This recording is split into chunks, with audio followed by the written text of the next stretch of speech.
You know how everyone wants to grow their business, but they don't know how? Well, we've got the answer and it's fun.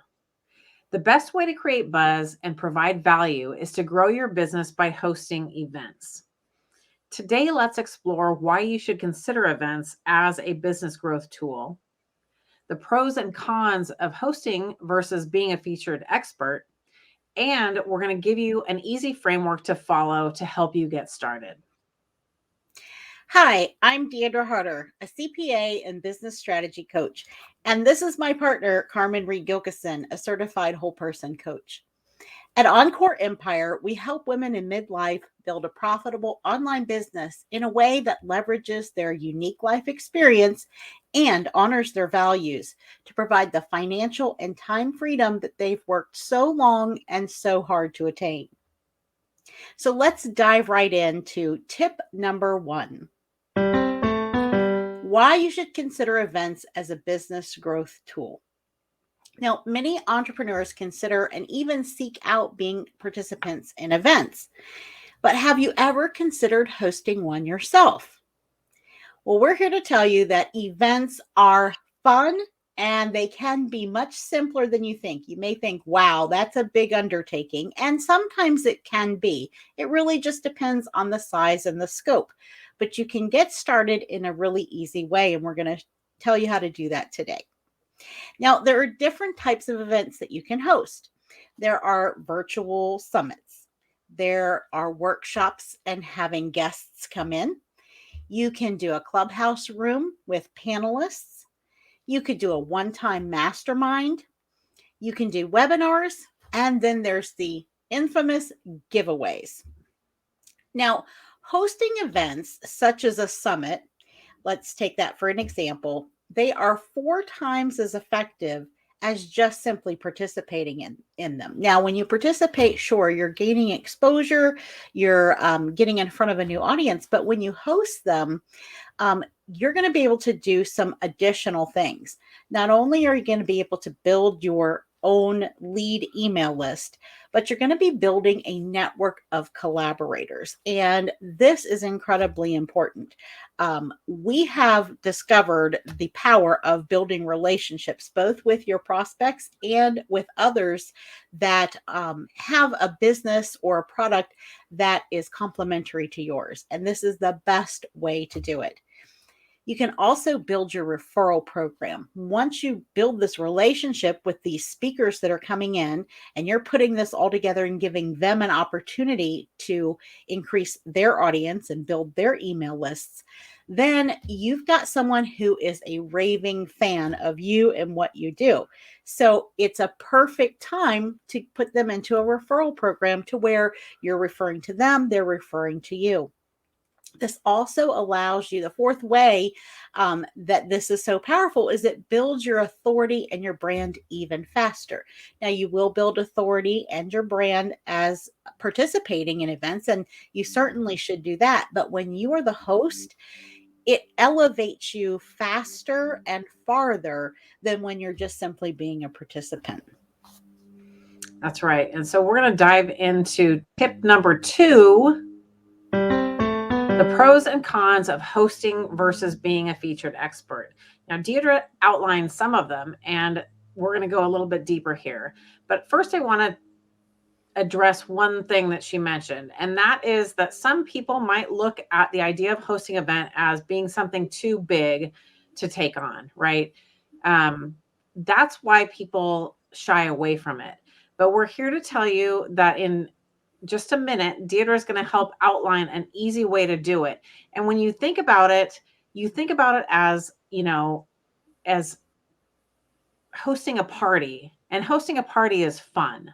So when we're talking about the pros and cons of being the host versus being one of the featured guests, the bottom line is that when you're the host, you run the show, literally, right? This gives you more control over who you're collaborating with because you're the one inviting them to participate. So you get to choose the expert panel that you're going to feature. It's kind of like it's your show. You're going to say, this is the topic of the show, or I'm using the word show in in lieu of using the word event, because it could be so many of those different things that Deidre mentioned. But whatever your topic is, you get to pick who's going to be the other experts that you're going to feature. So you get to run everything. It just gives you that element of control.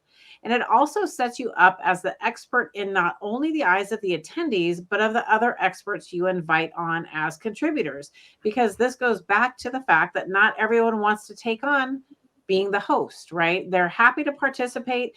And as Deidre mentioned, you should definitely participate as a participant, not always be the host, because you're not going to have the bandwidth to do it all the time. And there's definitely value in doing both. But being the host gives you that, it puts you up a little bit higher than everybody else. So this is not to say that being invited as a participant is inferior, because it's not. It just doesn't come with quite as many perks as the host does. So the most important thing is that you incorporate events as a business growth tool into your strategy, because they are so incredibly powerful. You'll find that you'll have so much fun. You'll meet new contacts who are ripe for collaborating, and you're going to gain leads much faster than with any other type of lead generation. And when you think about it, it's not only fun because, the word event, like, I want to go to an event, it's kind of like when you want to go to a party. I mean, it just automatically gets you excited about it. Like, it is an event. I want to go see what's going on at this event. I want to go see what's going on at this party. I want to go see what are these people, what value are they going to bring to the table? So it automatically instills an excitement in the people who are going to attend. And that's why you gain leads so much better and faster with events.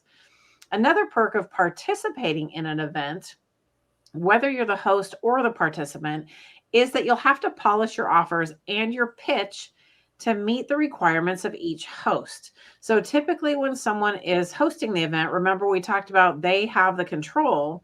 So when you're the host, you have the control and you decide the topic, and then you also get to decide the parameters that each participant must meet. So let's say you have a topic of marketing and you want to get a copywriter on there, you want to get a graphic design person on there, you want to get a web developer on there, whatever it is, you get to decide who they are and then what topics they're going to discuss. So there are always requirements to meet when you are invited to attend any of these kind of events, So you, by continuously doing this, it kind of fine tunes your ability to be flexible, and it keeps you from being closed-minded, because when you have to consider all these different requirements, you're able to then meet the challenge, and it allows you to understand what various audiences want or need, and keeps you on top of your game for providing value to yours. It's a win-win situation, and we love win-win situations. That's right. So tip number 3. Now, here's an easy framework to help you get started. Now, like Carmen said, we like to think about events as if we were hosting a party, because everybody loves going to a party. And really, if you've ever hosted a party of any kind, then it's the same basic principle. You have to do some planning ahead of time, and then you're going to decide who are you going to invite. And then you're going to, make sure that everything is there that you need for the party. So it's pretty much the same thing. So the first step is to choose the date and the type of event that you want to host from the list that we talked about a few minutes ago. Now, remember, this does not need to be huge or complicated. You want to start with something that doesn't take up too much of your time if this is the first time that you're looking to host an event. The point here is to leverage your guest speakers so that you don't have to come up with all the content. Like if you're hosting a workshop all by yourself, you have to come up with all of it, right? But when you are doing an event and you're inviting guest speakers in, then they're carrying some of the load. Now, it's, it gives you the time and the space to do the coordination of the entire event. So it's a win-win for everybody. Now, one thing to be sure of is to give yourself enough time to prepare in addition to the normal running of your business, right? Because business doesn't stop. Your business doesn't stop. You still have to do the things that you need to do. Now, you may be able to shift things around a little bit, but just kind of give yourself enough lead time. And One thing we've learned from hosting our own events is that whatever time you think it's going to take, you probably should multiply that by 1.5 or 2 times. So, like, if you think, oh, I can get this done in 30 days, you probably should give yourself at least 6 weeks, if not 8 weeks, especially the first time around, double the time, so whatever you think, double that time and push it down the road a little bit. Doesn't mean you procrastinate. It just means that way you're not going to be frustrated and frenzied trying to get it all together. So the second step is to choose your overall topic or theme and begin with the end in mind. And what does that mean? That means that what do you want your audience to learn, or what result do you want them to take away? You always start from the place of, what does my audience want? It's not about what you want. It's about, what does your audience want? And when you come from that place, and if you're not sure, just ask them, take a poll, ask for some feedback inside of your group, on your email list, however you talk to your people, ask them, what is it, give them a few ideas and let them choose. The third step is determine how many others you want to invite to speak, and then who's going to be the best fit for your audience. Now, this can be any number of people, and it really depends on the kind of event. Like if you're doing a summit, you might want a few more than if you were just doing a workshop. Maybe you want to have only a couple others. So really, it just depends, and it can be as many as you want and as many people as that again fit for your audience. Because remember, the idea here is to get in front of new leads and potential customers or clients for everyone involved. So make sure those audiences and ideal client avatars are aligned. The next step is to see who you already met or already know. So either hop on a call or a Zoom and give them the rundown of what it is that you want to put together and see if they're interested. And if they're not, or they just simply can't make it because there's a conflict on their schedule, then ask them, who do they know or recommend? Because everybody knows somebody, right? And it's always best to go with people that either you know or have some kind of relationship with, or have been referred to you by someone you know or have a relationship with, because you want to ensure the quality of what's happening in your event. After that, you just fill in the gaps by connecting with the right kind of people for your event and for your topic. And then you get to know them, do some more networking and get on and see if they're interested and if they sound like a good fit. And then if you're not sure, even ask them to send over, something that they might be talking on, or see if you can, listen to their podcast, or you can see a video that they've done. And that's going to help you gauge if it's the right material for your event. And finally, create a document with all the information your speakers need, including the deadlines for anything they need to deliver or send to you.